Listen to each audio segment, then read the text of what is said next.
એટલે હંમેશા સફળતા માટે દેશ, કાળ અને ક્રિયા જોઈએ. દેશ એટલે સ્થળ, તમે કયા સ્થળે છો. કાળ એટલે સમય કેવો છે, અને ક્રિયા એટલે તમે કયું કામ કરો છો. જો આપણે કોઈકને ત્યાં લગ્નમાં ગયા હોય ને તેથી રાતે સપના બધા લગ્નના જ આવે. પછી આપણે ક્યાંક આજે તમને પ્રોફેસર સાહેબે એવું કોઈ આપ્યું હોય તો તમને એના જ સપના આવે. મિત્રો હારે આપણે ફરવા ગયા હોય તો તે દીના એ સપના આવે. અને બેનપણી હારે કે ફ્રેન્ડ હારે ઝઘડો થોડોક થયો હોય તો રાતે સપના પાછા એ જ આવે.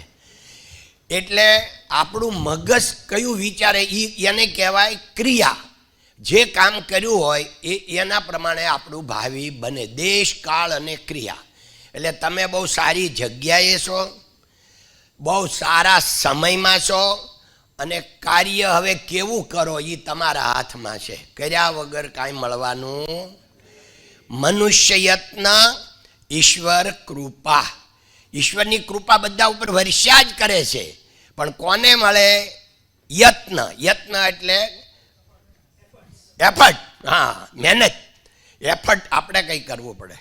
If you want make business, any business, જો હજારો બિઝનેસ છે દુનિયામાં, પણ બધા બિઝનેસનું એક જ સ્ટેટ હોય છે. સૌથી પહેલાં નિયમ કે ક્વોલિટી અને ક્વોન્ટિટી. કોઈ પણ કામ ક્વોલિટીવાળું થવું જોઈએ અને ક્વોન્ટિટીવાળું થવું જોઈએ. કારણ કે ક્વોલિટીમાં જાય ને એટલે ક્વોન્ટિટી ઘટી જાય, પછી કામ ઓછું થાય. અને તમે બહુ ફાસ્ટ કામ કરો ને તો ક્વોલિટી ઘટી જાય. તો એ બેયનું આપણે ધ્યાન રાખવાનું સફળતા માટે. અને સફળતા માટે અહીં કશું ધ્યાન નથી રાખવાનું. કોઈ કોમ્પિટેટેડથી જરા પણ ડર નથી રાખવાનો. કારણ શું છે કે આપણો જે કોમ્પિટેટેડ હોય એનાથી આપણે જરાક જ સારું કરવાનું. ઓનલી 1%. કાંઈ બીજું નહીં જોવાનું. કેમ કે સિંહ છે એ શિકાર કરવા હરણનો નીકળ્યો, તો હરણે જો બસવું હોય તો સિંહની જે કાંઈ ગતિ હોય એના કરતાં એને 1% વધારે ગતિ કરવાની, એટલે એ બચી જાય. અને સિંહને જો ખોરાક જોતો હોય, ખાવું હોય એને, તો એણે હરણની જે કાંઈ દોડ હોય એનાથી 1% વધારવાની, તો એને ભોજન મળે. બસ આ 1%નો જ ખેલ છે. એટલે આપણા કોમ્પિટેટર બધા ભલે કામ કરે, કરવા જ દેવાના, પણ આપણે એનાથી 1% સારું કરવાનું, એટલે આપણું હાલે. આટલું જ છે. એટલે તમારો પ્રશ્ન ખરેખર ખૂબ સરસ છે કે એમાં સિદ્ધાંત, હું મોટામાં મોટો સિદ્ધાંત એ અમારો પોતાનો કે કોઈ પણ ટેકનોલોજી આવી, કારણ કે 50-60 વર્ષમાં બહુ ટેકનોલોજી ચેન્જ થઈ, તો અમે શું કરીએ કે ટેકનોલોજીને સૌથી પહેલાં લઈ આવીએ. એમાં ઉલટા પણ પડીએ, ખોટા પણ પડીએ, પણ ટેકનોલોજી સૌથી પહેલાં લાવવાથી ફાયદો એ થાય કે જો એ ટેકનોલોજી કામની હોય તો આપણે કમાઈએ ટેકનોલોજીથી. અને પછી જો ન પહેલાં અપનાવીએ ને ટેકનોલોજી સાચી હોય તો પછી 1-2 વર્ષ પછી તો બચવા માટે એ ટેકનોલોજી લેવી પડે.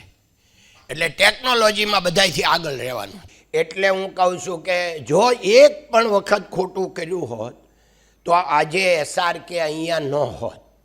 એટલે કદી પણ જિંદગીમાં વિચારવું નહીં કે શોર્ટકટ પકડવું નહીં.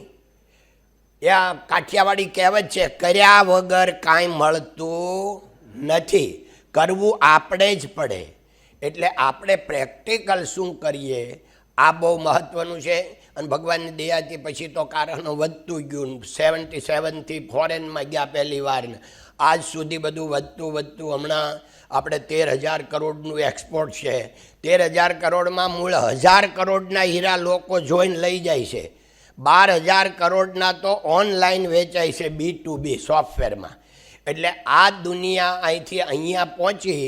અને અમારી કંપનીનું એક સેન્ટેન્સ જે ડોંગરેજી મહારાજનું છે કે સંપત્તિ અને સંતતિ એ પ્રારબ્ધ અનુસાર મળે છે. એના માટે પ્રયત્ન કરવાની જરૂર છે, પાપ કરવાની જરૂર નથી. એટલે અમારી કંપનીમાં, અમારા ડાયમંડ માર્કેટમાં અમારી ઓપન ચેલેન્જ છે કે અમે પૈસા માટે બિઝનેસ માટે એક પણ વખત ખોટું બોલ્યા હોય તો અમે ધંધો છોડી દઈએ. એટલે સત્યથી પણ સત્યની બહુ મોટી તાકાત હોય છે. એવું ઘણાને ભૂસું કરાઈ ગયું છે, ભાઈ ધંધો કરવો પડે, થોડું ખોટું તો કરવું જ પડે. બસ ત્યાંથી અધોગતિ શરૂ થાય છે. અધોગતિનું પહેલું પગથિયું પહેલું ખોટું કરીએ ત્યાંથી થાય છે. એટલે અત્યારે તમને જે કાંઈ હું વાર્તાલાપ કરવા આવ્યો છું એ હું પણ કાંઈક તમારામાંથી લઉં, કારણ કે અત્યારના સમય અમે હતા એનાથી બહુ ઊંચો છે. તમારી પાસે મારી કરતાં ઘણું વધારે હોય, એટલે તમને હું આપવા આવ્યો છું એના કરતાં લેવા વધારે આવ્યો છું. એટલે આપણે હવે વાર્તાલાપ શરૂ કરીશું. મેં તમને થોડીક આ બધાએ પરિચય આપ્યો હોય એ બધો આમ પ્રોફેશનલ હોય, અને આ આપણો તમને હૃદય સુધી પહોંચી જાય એટલે ખબર પડે ખરેખર આ ગોવિંદ કાકો કોણ છે. એટલે તમને હવે વાત કરવામાં બધું ઇઝી રહે. તો સફળ એકલા કોઈ દે કોઈ સફળ થાય નહીં.